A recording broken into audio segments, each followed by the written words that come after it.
space shuttle, you would hear during launch the announcer saying, "Shuttle now passing through the region of max Q," which was maximum dynamic pressure. Well, I said, hey, you know what?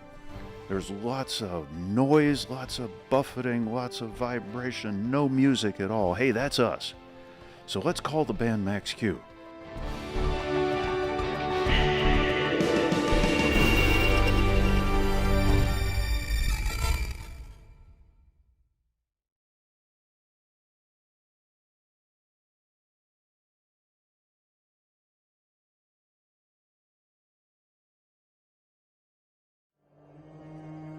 In the lonely skies over Reykjavik in distant Iceland, Norway's exiled Air Force rises to meet the Nazi threat. It is March of 1940, and the early battles of World War II are raging. The Royal Norwegian Naval Air Service orders 24 Northrop N-3PB patrol bombers to replace their aging MF-11 biplanes. This is the first aircraft designed by the newly formed Northrop Aircraft Incorporated. But before they can be delivered from the United States, disaster strikes. Norway is invaded by Nazi Germany, and in the face of overwhelming superiority, capitulation is quick. Pilots scramble frantically to evacuate what remains of Norway's aircraft to Sweden, Finland, and most of all, Great Britain. Those who manage to escape the occupation flee to England, where they nurse their anger and plot revenge. These Norwegian exiles form No. 330 Squadron in Reykjavik, now trusted with the same Northrop aircraft that were destined for the Navy Air Service. Though nominally under RAF command, the squadron is staffed exclusively by Norwegians. Their primary duty is to escort the Canadian and American convoys, which cross the vast reaches of the North Atlantic. At this point, the U-boat threat is at its greatest, and Nazi wolf packs prowl the ocean, preying on unguarded supply ships destined for Britain and the USSR. And for this, the N-3PB is well suited. A single Wright Cyclone 1200 horsepower engine gives it a range of 1,400 miles, enough to patrol the shipping routes of the icy Atlantic. 30 and 50 caliber machine guns help keep it safe from the Luftwaffe fighters, and 2,000 pounds of bombs stand ready to sink attacking ships of the Kriegsmarine. The crew consists of a pilot, navigator, and radio operator. 3 flights are established in Reykjavik, Akureyri, and Budareyri, each flying 4 planes. The Norwegian government in exile pays for the upkeep and maintenance costs, and their squadrons are soon re-equipped with short Sunderlands and de Havilland Mosquitoes. By the time all is said and done, Norwegian squadrons No. 330 and 333 have made a valiant contribution to winning the war and liberating their homeland.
There we are.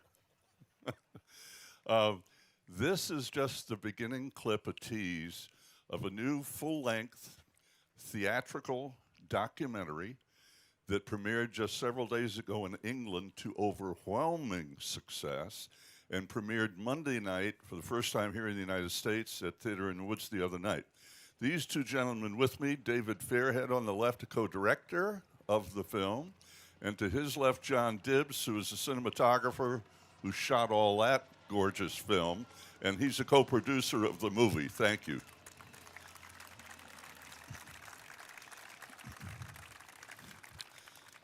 So, gentlemen, start us off. Where did the idea come from to do a full-length documentary about the Spitfire, and why now? Well, the idea happened, like all the best ideas, at the pub, where my great friend Anthony Palmer, who I've known for 20 years, came to me and said, I've got one word for you, Spitfire.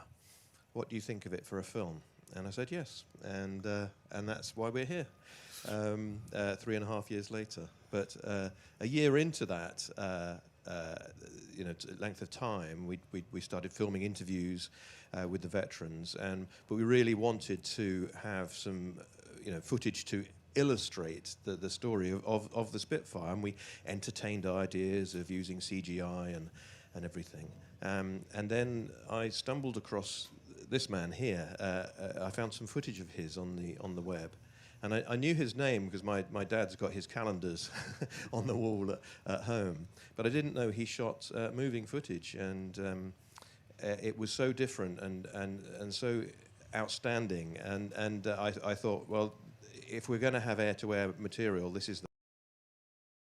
I got in touch with John, and to cut the long story short, he said, I'm in.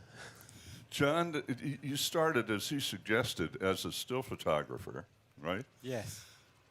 How much still photography did you do before you turned to doing motion picture photography? Well, my first sortie was in 1989. So I've flown almost 1,300 air-to-air still sorties in 133 different types of aircraft. So I do everything from private aeroplanes to 747s, Concords, Warbirds is one of my big things, and also flown an awful lot with the modern military. So I fly with the Royal Air Force and the US Air Force.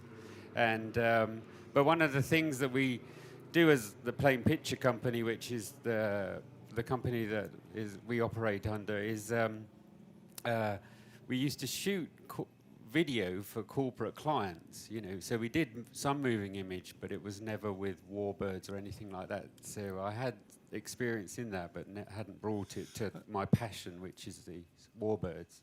I saw a picture of an F-35. Did you take that photograph that I saw inside? The F-22. 22, yes, excuse me.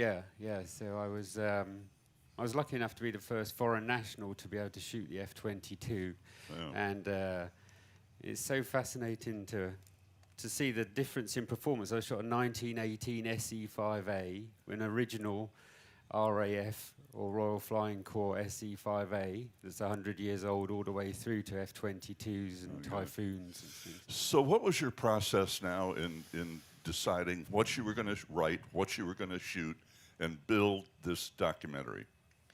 Well, it really, after that meeting in the pub, we realized we had to move very quickly, because the key to the whole story was really going to be the veterans, and they weren't getting any younger. So literally before we'd raised any budget, before we'd entertained about even filming the Spitfires, we thought, right, let's get these interviews in the can. So we contacted various people back in the UK and in the US actually, and we tried to set up interviews, and it was so timely, because in the period of time, 3.5 years that we've been making the film, over half of them have passed away. So literally, in some cases, these were the last interviews they ever gave, and they were in depth. They were, sometimes 3 or 4 hour long interviews with them from their very earliest interest in aviation right up to the present day. and it forms the backbone of the film. I mean, to give you an example of how close it was, we had the UK premiere 2 weeks ago, and within a week, 2 of our key interviewees had passed away after that point. And in fact, we've got a clip we can show you of one of these chaps, Jeffrey Wellham, who only passed away last week. So if you want to let's run look that. at that. Scott, go ahead and roll the tape, would you please?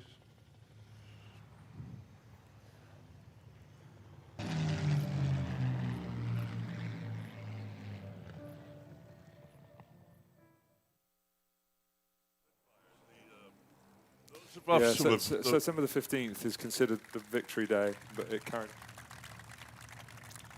How many of you saw the movie Dunkirk? Some. Oh, great.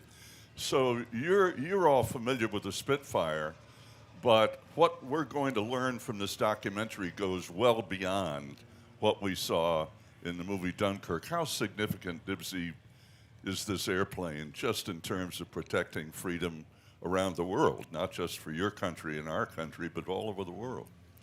It's hugely significant. I think, you know, the aircraft was designed in 1935 by a very famous air racing a chap, R.J. Mitchell, who won the Schneider Trophy outright for the British. You know, it was a competition between America, Italy, and various other nations. And he took what he learned from high-speed flight and built it into the Spitfire. And the Spitfire was very much ahead of its time. You know, its partner in crime, if you like, in the RAF was the Hurricane, but that was the best of the old technology. This was a leap forward. And the aeroplane, you know, flew from Mark 1s through to Mark 24s. They built 24,000 of these. And those are the different variants of the plane? Different variants. And, you know, the airplane was 100 miles an hour faster at the end of the war than it was at the beginning. Oh. So it was an incredible platform in which to develop. But, you know, it held the line in the earliest days of the war, and then was the mount of the famous Eagle squadrons, you know, so the American volunteers that came over. It fought in Russia, it fought in so many different fronts all through the war. So, you know, it's a symbol of freedom. That's it. It was an interceptor, so insofar as the fact that it maintained freedom for so many countries through the dark times of the Second World War. Right. David, what's the plan for the movie now? Where is it going to be distributed? How can people find it? It is released on Friday here in the US on digital platforms, Amazon, Google. You can pre-order it now on iTunes, and it'll be available across a whole range of different platforms. And if you're still here at the air show, there's an opportunity to see it again on Saturday afternoon or evening. I'm not quite sure. At the museum, there's limited seating, so if you want to go and see it on the big screen, book now. And I'd just like to say that it's been our privilege to make it, and it's been a great privilege to bring it here. And we've got a number of the producers here with us as well, including Steve Milne, British Film Company, and Gareth Dodds. So it's been fabulous. The screening on Monday night was an amazing opportunity to show it to a US audience, because it's a very Anglo-centric story, and yet the applause and the comments we got afterwards were really quite incredible. So I know that aviation enthusiasts love this aeroplane every bit as much as the Brits. Ford Trimotor. Loud guy. To what extent do you recommend people try to see it on the big screen compared to with their computer screens? Don't watch it on a computer screen or your phone. If you can see it on a large screen, and on the bigger the screen, the better. It's a cinematic experience, and an awful lot of that is down to this man's work. He paints with light. He just doesn't just take pictures of airplanes, and that combined with the absolutely amazing testimonies from the veterans, men and women. I hasten to point out, because women played a very, very important part in the story of this aircraft too. So if you can get to see it on a big screen, do. I know theatrical opportunities are limited in the US, but if you want to see it and you want to lobby your local cinemas to get it there, then lobby them and we'll see what we can do. Good. Gentlemen, thank you so much. John, David, thank you, gentlemen. Thank you. David, could we just say that Sure. if you're interested in the film,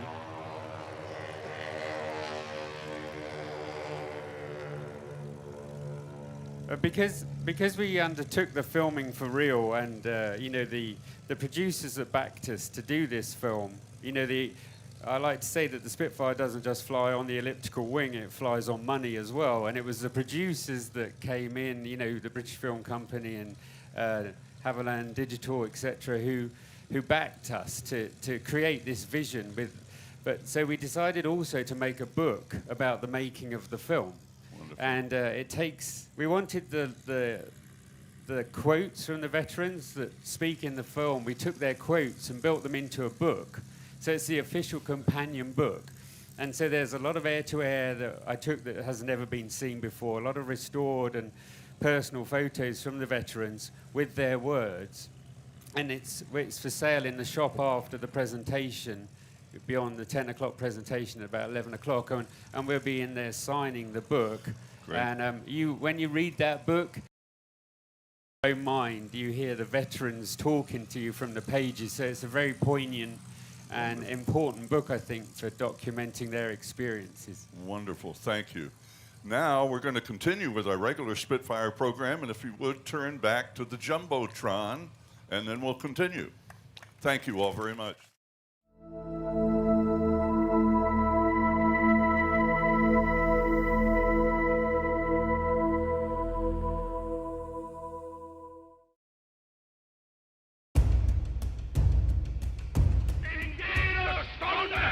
An jedem Tag nur zu denken an Deutschland, an Volk und an Reich, an unsere deutsche Nation, unser deutsches Volk Sieg! Sieg! Sieg! Adolf Hitler, the Führer, dictator of Nazi Germany, along with Mao and Stalin, one of the most evil killer leaders of the 20th century. The Treaty of Versailles ended World War I. The treaty stripped defeated Germany of territory, of weapons, and what was left of its economy. Hitler was provoked to write his book, Mein Kampf, in English, My Struggle, where he laid out his plan for a new world order. His Nazi party would restore Germany and take over Europe. I was a young guy also in those days, but I think their aim was how to, by political measures, get an improvement of the whole situation. Means primarily economically, politically. And no member of any other party was idolized like Hitler in his party. He was a great leader, And nothing, no word against him, no critique against him. What he said, this was right. Know that. In 1933, he anointed himself Führer, leader, and dictator. Hitler demanded loyalty from every German. Not loyalty to their country, but to him, personally, by name. First thing that was implemented by Hitler after he had taken to power was a Ministry of Propaganda. And under this ministry, all of the information industry had been centralized within half a year. That is, there was only one radio channel that was completely controlled by the Nazis, and all of the print industry, all newspapers, all magazines were under control of a censor that sat in the Ministry of Propaganda. It was strictly forbidden by law to listen to foreign radio stations, to radio stations outside Germany. So the first thing they tried was to limit the Germans' view on the outside world and make them think in the direction the Nazi Party had decided the people should think to. Hitler managed to reduce unemployment within 2 years to less than 1 million. So he was cheered upon as if he had magical powers. And most of the people thought, well, this Jewish thing is really disgusting. But basically, he seems to be the right man at the right place. In fiery speeches, day and night, to thousands, he preached two great evils, Judaism and communism. Over 6 years, Hitler built an overwhelmingly powerful and tactically brilliant military force, ground, sea, and air. He took over Austria and Czechoslovakia, then in 1939 invaded Poland. Within 3 months, he crushed 6 countries, controlled most of Western Europe, and was knocking on France's door. In the spring of 1940, the Germans surrounded nearly 340,000, mostly British and French, troops. Their only escape was from the shore of the port of Dunkirk in northwestern France. The water was extremely shallow, so British destroyers could not approach the beaches without running aground. Well, Prime Minister Winston Churchill mobilized every possible private boat, over 700 of them, to cross the English Channel from Ramsgate in eastern Britain to the rescue. Pleasure boats, yachts, fishing boats, any boat with a shallow draft to navigate the shallow water and ferry troops out to the waiting ships, or sail them back to England. Over 10 days that spring, they became known as the Little Ships of Dunkirk and saved more than 338,000 British and French troops to fight another day. And that day came very soon, when the Germans began what became known as the Blitz. Nearly 10 months of bombing Britain, day and night, the Battle of Britain. Churchill, in one of his powerful radio talks, rallied his country.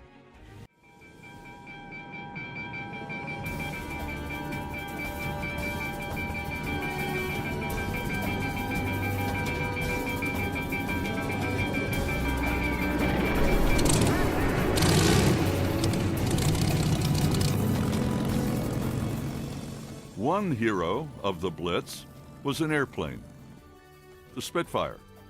During the Blitz, British pilots shot down nearly 2,000 German aircraft and lost more than 1,000 of their own. Britain survived the Blitz. The Battle of Britain was one of the turning points of World War II.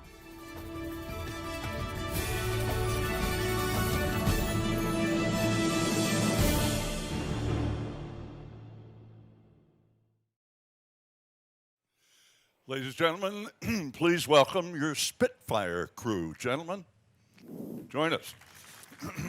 I'm going next. Hey, yeah, I'm there. Thanks, Dibsy. Yeah, thank you. And to introduce, from your far right, Matt Jones is the managing director of the Boltby Flight Academy in England. Next to him, Dave Hadfield, who has flown. How many hours do you have, Dave? About 27,000. Oh, man. Great. And Dave flies all the old aircraft, but flew. How many times did you fly to China over the pole? About 150. Oh, so there's where those hours, those hours are, right? Dave Hadfield. And next to me, you've already met John Dibbs when we talked earlier about the documentary. When you look at that video, and we think about one airplane being so profoundly significant for freedom, as we talked about a few minutes ago, just how significant was this airplane in terms of protecting our freedoms? I think it was everything, to be honest. You know, it depended on the people that built it, that designed it, and of course that flew it in combat, but it gave them the chance. These were very young men from the UK, from Canada, from the US as well. And with 120 hours total experience, you get in a Spitfire and realize it's not the most difficult aeroplane to fly, and it's because it talks to you when you're flying it. You don't have to worry about the pure aviation side. You can just look out. And in a combat situation, you can imagine a young chap getting into that aeroplane and thinking, yeah, I've got a chance with this. Yeah. And that's what they had. Dave, you fly this airplane, yes? Yes, and what was particularly valuable when it comes to defending freedom is both the engine and the airframe were capable of development. It was both a team and an engineering accomplishment. So as the war progressed, they were able to develop the engine and the airframe through all the different marks and make it a top-notch fighter airplane defending democracy right to the end. Right. Thinking about the 100th anniversary of the RAF, which is what we're commemorating here today, besides the Spitfire as an airplane, when you think back 100 years, how important was British aviation in World War I? Dibsy?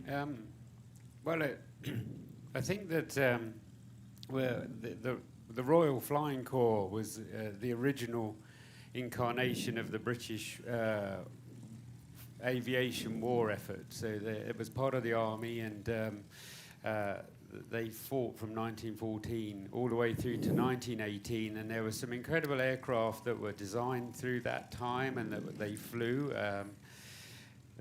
Leading up, they went all the Sopwith machines that were Tommy Sopwith design, like the Camel and the Pup, and they matched really the German designs, which were very advanced at the time, that were coming into combat. And then ultimately the SE-5A, which was again a sort of a huge leap forward technologically,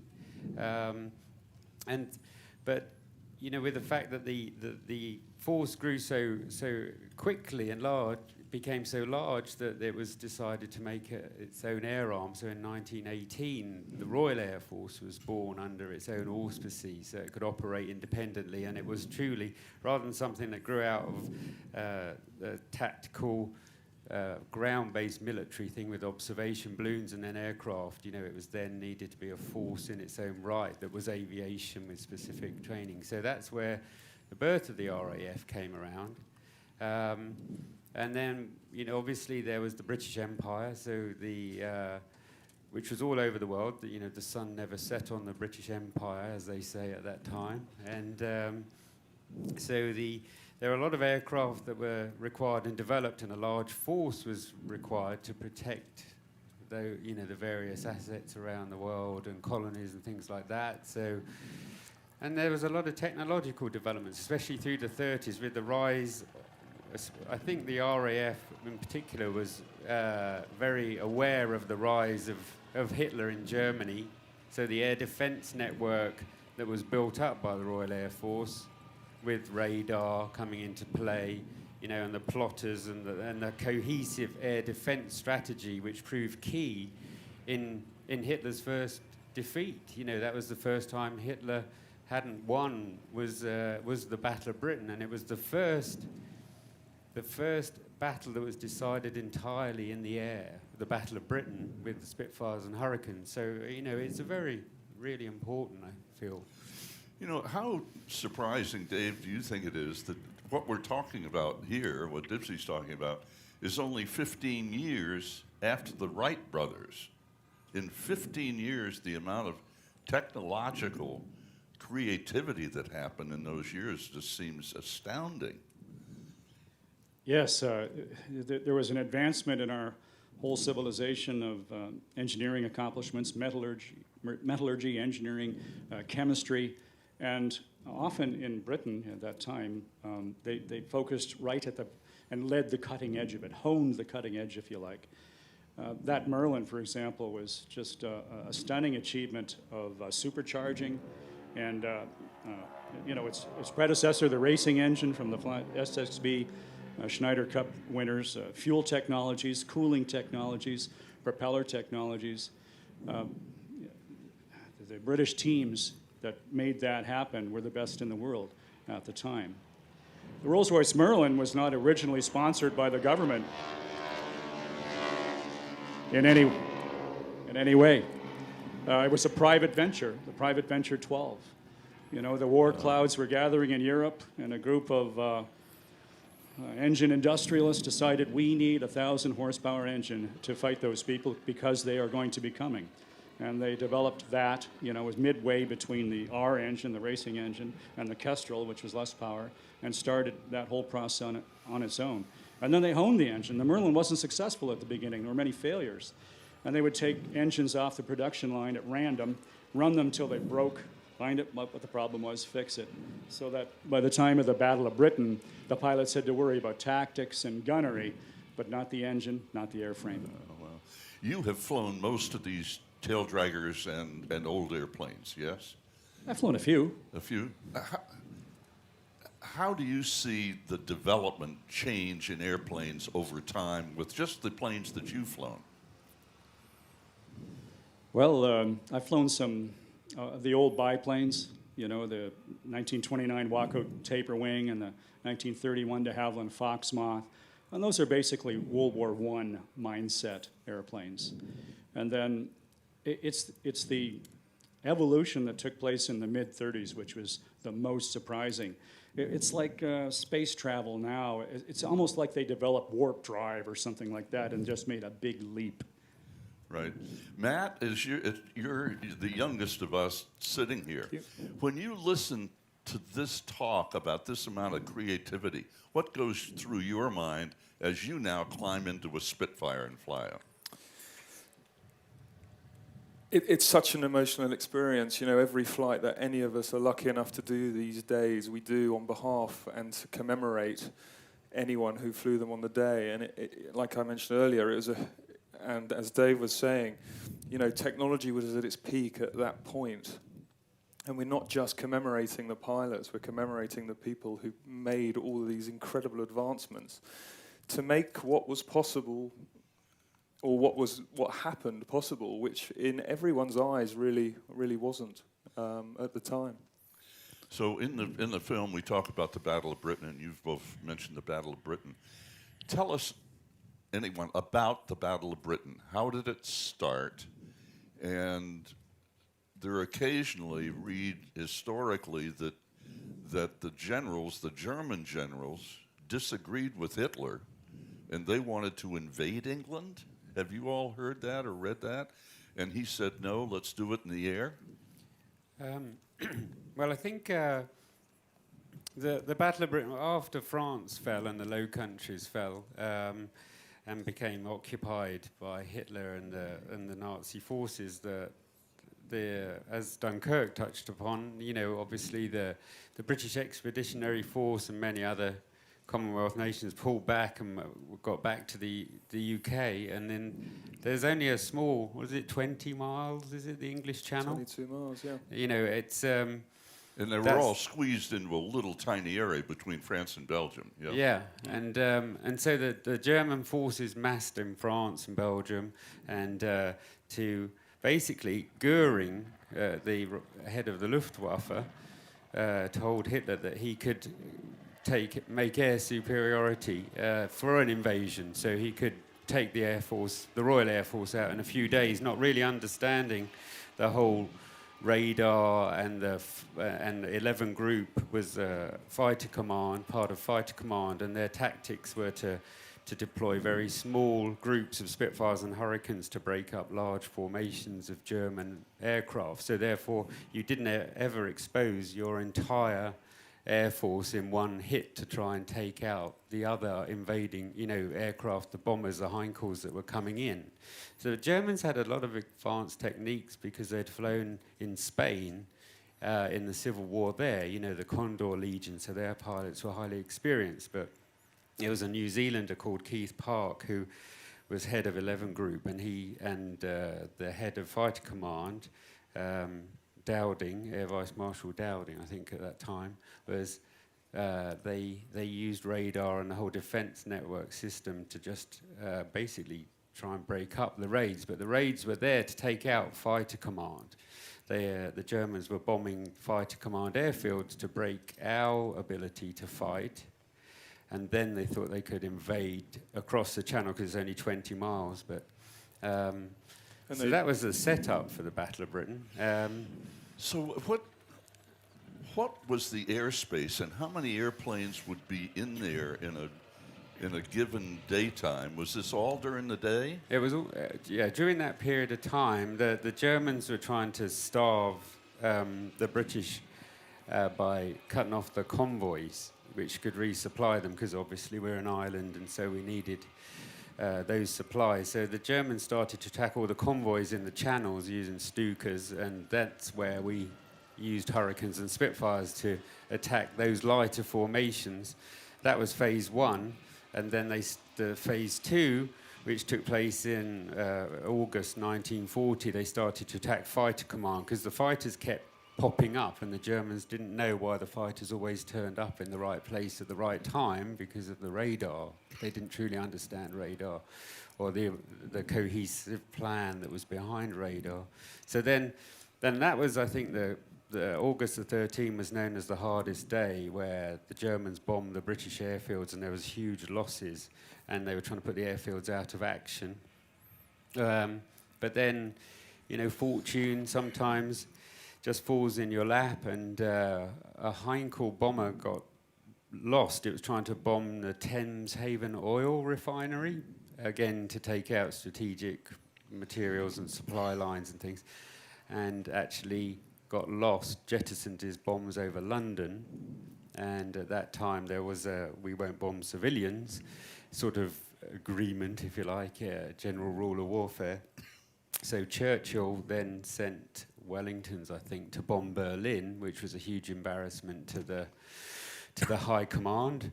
So they switched their attack to bombing cities, which became the Blitz, which ultimately gave fighter command the reprieve to rebuild the airfields, patch up the bomb holes and things like that, and then launch the fighters. And I think on September the 15th, one of the veterans in the film that Matt knows, that's why I keep looking at Matt about this, but and you flew Tom Neal. He was a fighter pilot in the Battle of Britain in Hurricanes, and he said that he flew 4 times on September the 15th, and there were 2,000 aircraft in the sky over southeast England on that day. 2,000? Mm-hmm. So September the 15th was the day that the Nazis had said, this is the day we're going to invade. We will take the Air Force out today, and from that moment forward, the land forces can attack.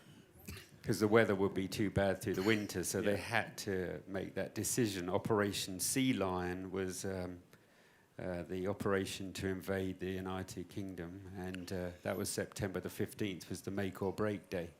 So Matt, with that, when talking with some of these pilots who actually flew the Battle of Britain, how did they describe what it was like up there with that many airplanes? And how many times did they run into each other? It's a small space. It's a topic that's covered very well in Dibbsey's film. So the best way of answering that question is to watch the film. But to have had some personal time with those guys and listen to how it felt as a 19-year-old to be with their great mates in the most fantastic machines, and to paraphrase Geoffrey Wellham, for him and 8 or 9 of his best mates to take off before dawn on one morning and watch dawn break with his mates on his wing, thinking, I'm just the luckiest person in the world to be doing this.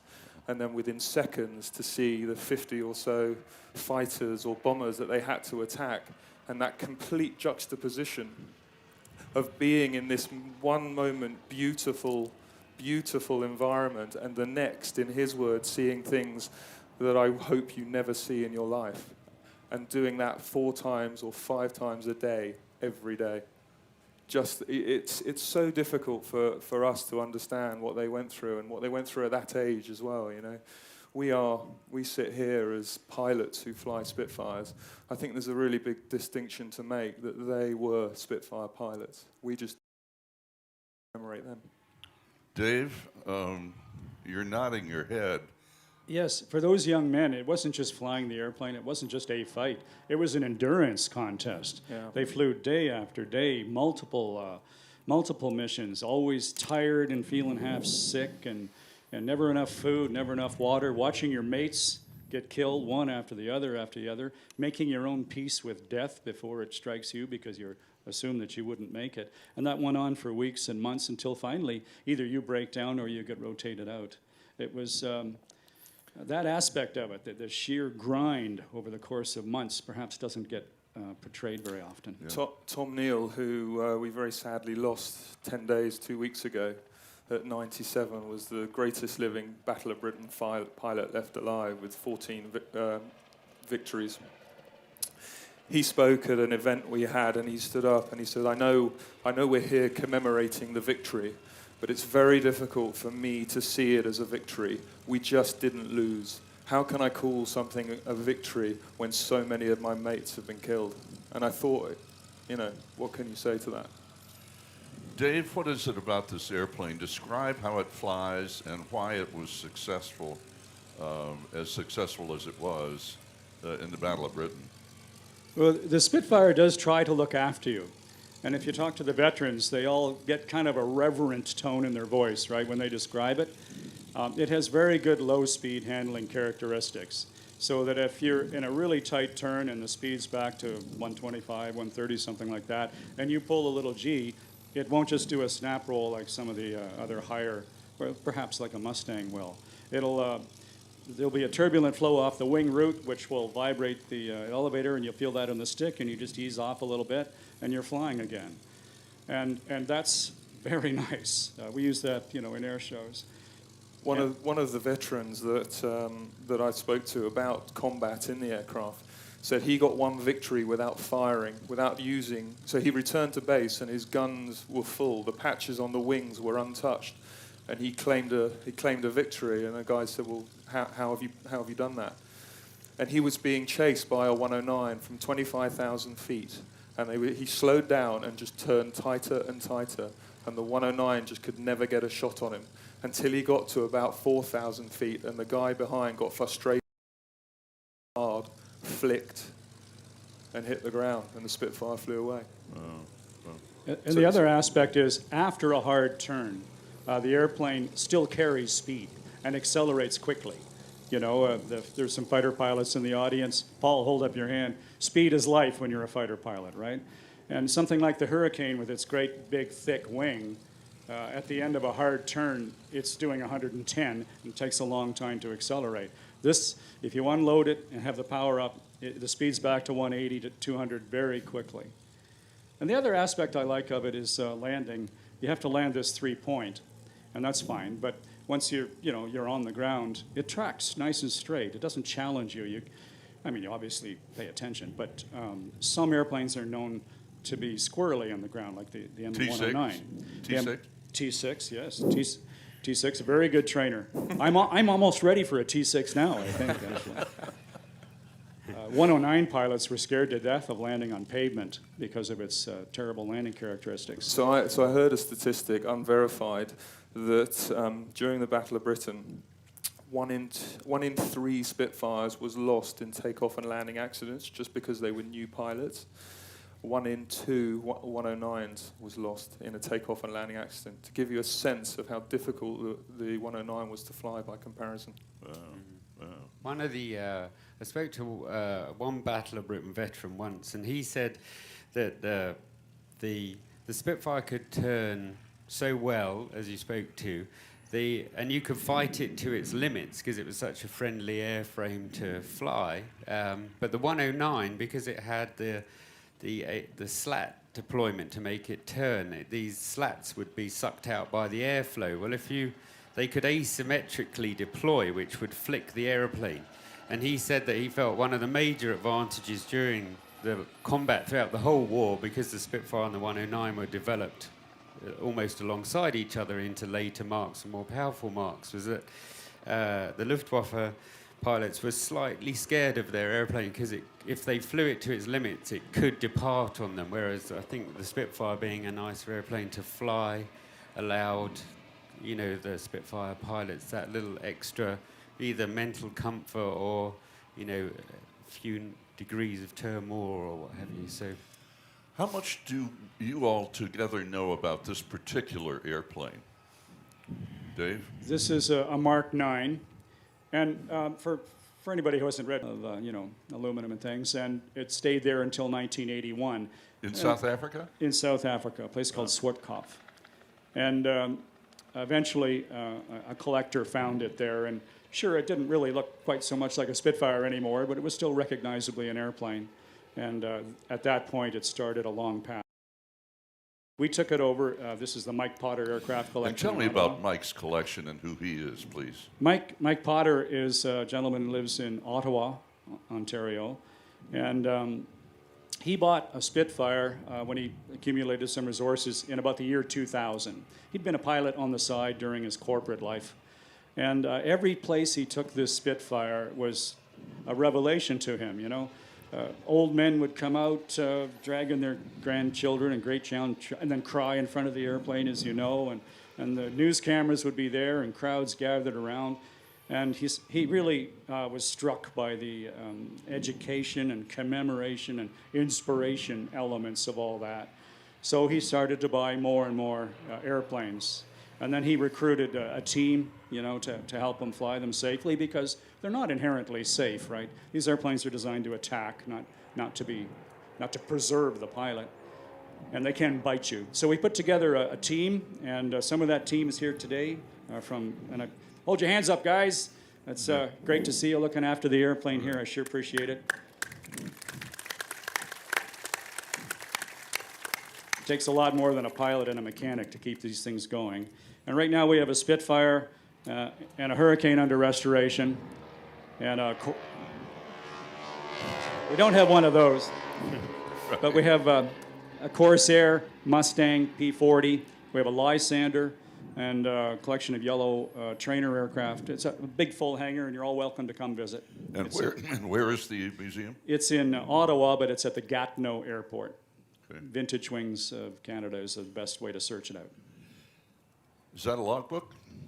Yes, well, when we restore one of these airplanes, we have to paint it, right, obviously, and so we pick a paint job that commemorates some Canadian who flew them in battle, and it's obvious. Sometimes it's not a famous Canadian, it's someone just whom we admire. So this one celebrates the career of Arnold Roseland, a flight lieutenant in the Royal Canadian Air Force, World War II. And he was one of those typically devoted, committed young men, signed up at the beginning of the war, was a gifted pilot, so he was held back and became an instructor. He was frustrated by that, but he did his thing, he did his bit. Then he was released onto a squadron and flew P-40 Kitty Hawks in the Aleutians. The Japanese had invaded a couple of the Aleutian Islands, right, and there was a defense effort there in concert with the Americans. Attu and Kiska. That's right.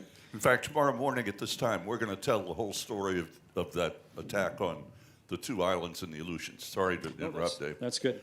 And then when he was sent over to England in 1944, he fought from there in Spitfires, and then was dispatched into France, you know, when the first landing fields became available with the RCAF, and unfortunately died there just about this time in 1944. He took his flight of 4 down through a hole in a mostly overcast sky where he had spotted some German fighters below. And so they went shooting through this hole, and there were 20 plus 109s and 190s waiting for them. And at the end of that fight, his airplane engine was, shot up. And so he parachuted, but he was too low and didn't survive the landing. So we picked his airplane, and we commemorated that 424 Squadron RCF Y2K. So his son is standing in the audience, Ron Roseland Jones.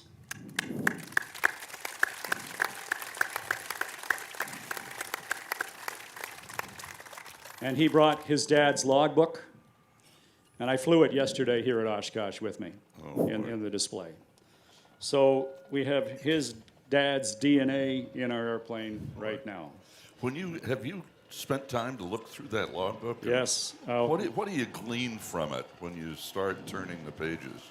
You know, it's amazing how many familiar things there are in a logbook like this. even though it's 75, 80 years later. For example, you opened a page and said, hey, that's my base. Yeah, yeah, this aircraft flew where we're based in the UK. Unbelievable. Really? West Hampton, We're now Matt's Goodwood, yeah. Yeah, and the exercises that they're going through are the same ones we still teach pilots. And there's, information about cross-country flights. And I look through it to see if I recognize names, famous names that he would have known in the training world and then operationally. And there are a few of those. And then, I don't know if you can see this or not, but the left-hand side is usually which airplane and the length of the flight right here, who, where. But over here are remarks about the actual dogfights, the bombing missions, who got shot down, personal remarks, and those are the most interesting.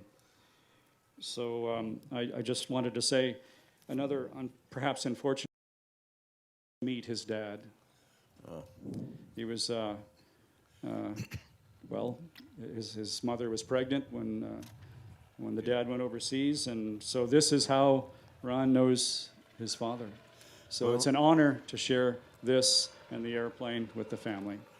And what you suggested, all of you, about the emotionality that seems to go along with this airplane, this is just another reflection of that, how deeply emotional people are about the airplane and the people who flew it. So it stands for freedom, it really does. We're very lucky to fly it, and from a pure flying perspective, it is freedom. It's the most exquisite flying machine. But then you marry that with what it did and what it stands for, and you really do have perfection in the air. Yeah. Dibsy, having completed, your film, when you're listening to these comments from Dave and from Matt, how do you tie those remarks to what you have learned so deeply in making the movie? Well, it resonates very deeply. I have always felt that, even through the stills period of my work, that the fact that we are lucky enough to have these aircraft restored and can see them and experience the noise and the sight of them flying is great. But we have to tie that to the history and the service and create a great understanding of the world we live in today is because of the events of that time period. And so the film itself is the stars of the film are the veterans, and then the Spitfire is just, one of the, Ant Palmo, the co-director, said that the Spitfire was built for cinema. It does look, it's a beautiful airplane, but it has a beautiful lethality about it. When we were filming it, the way it moves through the sky, it's like a shark. And then when you see them in 3 or 4, on its own, it's beautiful. With 3 or 4 of them, they look like they're hunting in packs. You get this sense of what it must have been like, in some way back at that time, as Matt spoke about, the fact that you're getting airborne with all of your mates and, in these incredible machines, and then you're thrown into that experience. But I have to say that, if you can draw attention to the veteran stories because of this machine, then, the world's going to be a better place, because we have to learn from the history and the experience of the veterans. They are wise, they were there, and, they want us to change is, one of the quotes from the film. And what you're describing is the reason Warbirds here continues to expand, to try to tell these stories, because so little of this history is being taught in schools anymore. And if we don't do it, then who will? And fortunately, there are a lot of efforts today by various restorers especially, who are working with young people, with children in schools, to get them interested, so we'll have new generations of people paying attention to aircraft, caring about aircraft, and keeping all this history alive. Because unless we reach the young people with it, it's going to go away before too long. Dave, do we know how many Spitfires are still in the air, still flyable around the world? I think you could answer that better. I think there's around 50. They built 21,500 of them, to give you a sense. But yeah, there's 25 or so in the UK, and the rest around the world. Good number in the UK. These aircraft. Enormous. Boy. It's millions. It just is. Yeah, yeah. Yeah. So where to now with the Spitfire? I mean, where's it flown? Where can we see it? Well, I'm on a 5,000-mile trip, so this is flying static, non-aviation components sort of restoration, and just put it in a museum. And so Mike Potter said, well, I'll take it over, I'll make the investment, and I'll make it a flying airplane, so we have a Spitfire that flies in Canada, if you like. You'd have to sign it over to me, but I'll do that. And in return, I'll bring it back and show you this flying airplane. So in honor of that promise, which was made in 2008, I'm flying it out there from here, so westbound for me. So you go over the Rockies twice. Yep. Yeah, I'll be going northwest to the Mullen Pass, Billings and Bozeman up towards Spokane. And then it'll be on the ground flying around Vancouver Island for about a month, and then bring it back before the weather changes in the fall. What about here at Oshkosh? Are you flying it? I flew it yesterday, but Mike is actually bringing his Beaver in later on today, which is in Appleton right now. He got caught with some weather and other problems earlier in the week. So I've kind of pushed him to fly the airplane.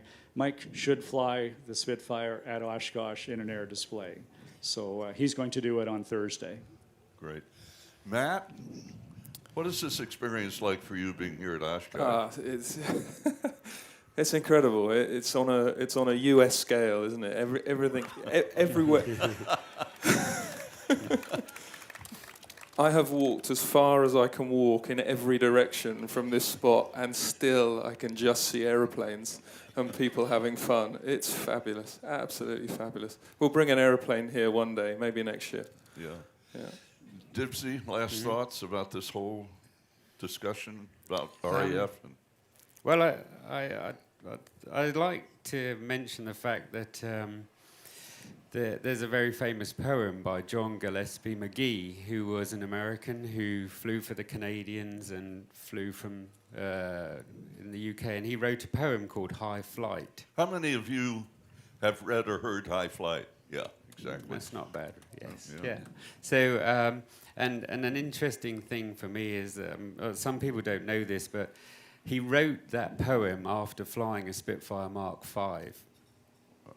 So that gives you some idea of what this airplane means to aviators. And in fact, after Spitfire, having made that, and Steve Milner, the British Film Company, and I are teaming up to actually make a film about McGee called High Flight, which will be out in a couple of years, because we want to film and create that experience for the audience of flying, and what that created in his mind, why he had to write that poem. And that was brought on by a Mark V.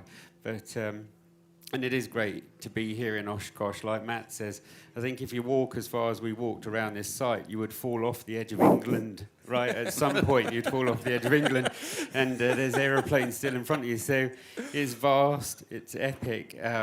But also Matt does some great work in the UK where he trains people to fly the Spitfire with a two-seater, and I think that Matt took me flying. And that was one of the greatest flights I've ever had, and a unique privilege. But it might be interesting to let Matt talk to that. Matt, I mentioned Boltby, your flight academy. Tell us about it.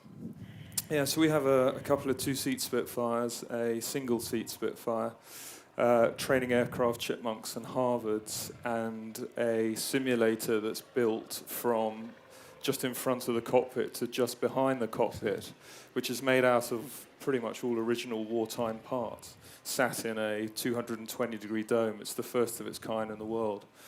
What it enables us to do is take people really with little or no experience, put them through a program, presuming they've got the time to spend with us, and give them the opportunity at the end of it to fly a single-seat Spitfire. Most people that come to us with a lot more experience than none, and are going into the two-seater, into the front seat. They tend to do 5 to 10 hours with them based on experience, based on their abilities. We then put them into the simulator and run through all the sort of failures that we can't really check in the aircraft, see how they deal with them, build that kind So of you have level. a Spitfire sim? Spitfire simulator, yeah. And with, you know, the hand, the grip fought in the war. You know, it's not just a piece of plastic. It is a cockpit of a Spitfire built into a 220-degree visual dome that moves as well. So it's realistic enough for us to get a sense of how people will deal with the single-seater. And to be honest, the single-seater is slightly easier to fly than the two-seater. And if they've done that program with us and they've done well, they can then go and fly a single-seater up to 3 flights within 3 weeks of training with us around the green fields of the UK and over the White Cliffs. It's quite an experience. Did you fly a senior citizen female in Spitfire? I did. I was humbled. Who was it, and what was... Mary Ellis, what an incredible woman. I flew her twice, actually, but I flew her for her 100th birthday. And she doesn't have a stick, doesn't wear glasses, doesn't have an earpiece. We flew in formation for a while, taking photos of her with Dibsy. Dibsy got some fabulous photos of us with an aircraft that she'd signed as a young slip of a girl when she was delivering it around the UK. It was one of 500 Spitfires that she'd delivered while she was working as an ATA delivery pilot. Anyway, back to our flight, and post the formation bit, I was a little unsure where we were, so I thought now's a great opportunity to give her a go, and I can sort of look at my map and try and sort it out. And the aeroplane went from sort of bouncing around with my sort of inadequate flying skills to being rock solid as she took control. And she pointed us to sort of a feature and said, that's Thorney Island on the nose. I'll take you there, then all the way up around the coast here, pointing out all the spots. She didn't lose or gain a foot the entire flight. She then pointed the aeroplane back at our home base and said, Goodwood on the nose, over to you, dear chap, you better take us in. At which point, the oscillations started again. Unbelievable. Great. And I've also, you know, so flying her is incredible. I flew Tom Neal, who I mentioned earlier, in our aeroplane, and that was on the 75th anniversary of the Battle of Britain. We amassed at Goodwood, with the help of Prince Harry and his involvement, we got 35 fighters, all Spitfires and Hurricanes, to Goodwood to do a sort of a commemoration flight around the UK. And I flew with Tom Neal in the back with 7 Spitfires and Hurricanes around me over the White Cliffs, just watching his face, trying to understand. I mean, I should have been looking at the other airplanes probably, but I could see in my mirror, just looking into his eyes and trying to have the faintest glimpse of what he must be thinking. It was a truly honoured moment. Certainly the highlight of my flying career, par none. Dibsy, we have not mentioned this particular airplane, the Meteor. What is this plane? Well, this is a Gloucester Meteor. This is a training version. I think it's the T7. It's the oldest flying jet in the world at the moment, I understand. But this was the first. This aeroplane effectively moved on from the Spitfire 14 and the later marks of the big piston Spitfire. You know, that's as the jet age came in, and the Meteor was the first Allied fighter, jet fighter in World War II, and was primarily used to. It never had a jet-on-jet combat with the ME-262 that's been documented. However, you know, it was very useful for chasing down the V1 doodlebugs because it was very quick. Yeah. And so it's a twin engine. I think there are Neen engines in this aeroplane, but it flew in 1944 to 45. But I did know a chap who flew Lysanders, which was the slow little aeroplane that used to drop spies into France, and they took him from the Lysander, which flew. What speed does that fly at? Low end? Yeah, 65, 70. Yeah, into a jet. He went from the Lysander to the jet. But there was a space in the back of the cockpit, and he had a very trusty Alsatian that he used to keep around. And so he threw the Alsatian in the back because he wanted the Alsatian to be the first Alsatian to ever fly in a jet. And he did that on a sortie in England. And then I met a 262 pilot who I interviewed about 6 months later, and he said, "Did you know that I had an Alsatian and I put him into the 262 and took him flying? He must be the first dog to fly in a jet." And I said, "Well, I think you need to talk to this guy in England because he flew one in a Meteor." So, but I don't think they ever got worked out which dog was the first jet dog. But yes, that's it was the next phase of development for the RAF, moving away from the big pistons. So, John Dibbs, Dave Hatfield, Matt Jones, thank you, gentlemen, very much. Thank you. Thank you, David. And now we'll continue. Here's Sam Bass, extraordinary aviator with 35,000 hours in the cockpit. Sam, take over. Dave, can I get you to stand up here and just tell us a little bit about the Spitfire, the history of the Spitfire and horsepower and what have you? It's got a Rolls-Royce Merlin engine. This is a later Rolls-Royce Merlin. It's a 60 series.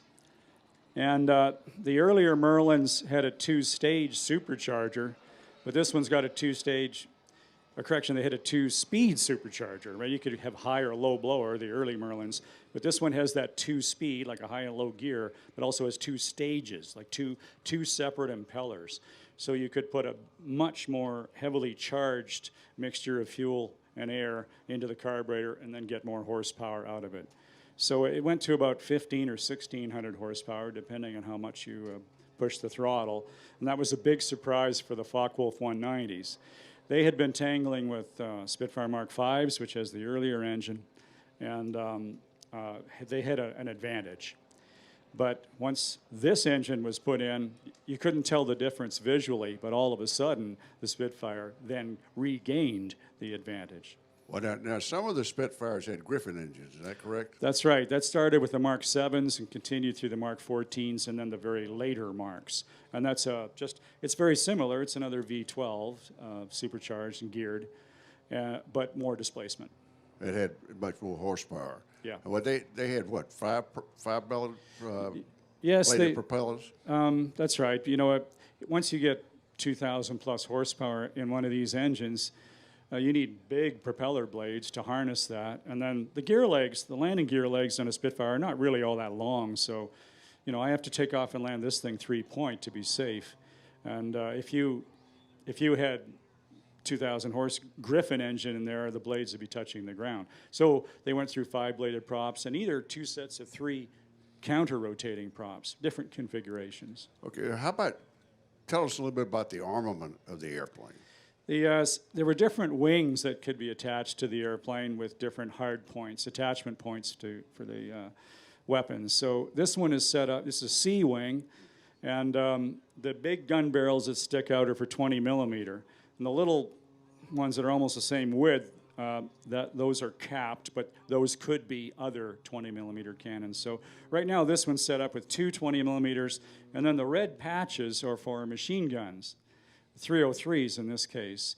And they just took a square of fabric, you probably know this, but they just take a square of fabric, slap some dope on it, and put it over the hole so that if they flew through rain or bugs or whatever, it wouldn't, mess up the guns. And then when they hit the firing button, they just shoot right through the patches. So the red patches are 303s. But you could have it with 2 50 calibers and 2 20 millimeters or 4 20 millimeters. Now, what was your duration of flight in this airplane? I was talking to another Spitfire pilot, and he said it had short legs. Yeah, it's a very typical British pattern based on their geography, right? To develop an airplane that launches, climbs quickly, shoots, intercepts, shoots, comes back and lands. So the Spitfire's like that, Hurricane's pretty much like that, the Vampire was like that, even the English Electric Lightning is like that. So it doesn't have much range. That's a slim wing, and they had to fit in guns and plumbing and landing gear. So the fuel is held in a tank in front of the cockpit in the fuselage, and it's basically 90 gallons. And if you open up the throttle on this thing, you could burn 150 gallons an hour. So your range is really quite short. This particular airplane, since I'm flying it through Canada, you know, big place, we have 4 bladder tanks set into the gun base. And I can get up to 3 hours safely, which makes a big operational difference. That's probably long enough sitting in it, 3 hours. Oh, yeah. It's not Particularly designed. our age. This one isn't bad for comfort. I've flown the Lysander, which is, it's like being in a steam bath. Very uncomfortable airplane, although fun in its own way. No, this isn't bad, but like you say, 3 hours is plenty. All right, well, now, how long was this in operation with all the different countries in the world? Just a ballpark. I think, well, 1938 was the first production one off the assembly line. So it's probably, what, 40 years? Not quite. Well, the Irish Air Force, I believe, operated some well into the 60s. And I don't know of any. Maybe there were a few holdouts in South America as well. Yeah. Well, I sure do appreciate it. Thanks for your time. It's a beautiful airplane. We really appreciate it. An honor. Thank you, folks.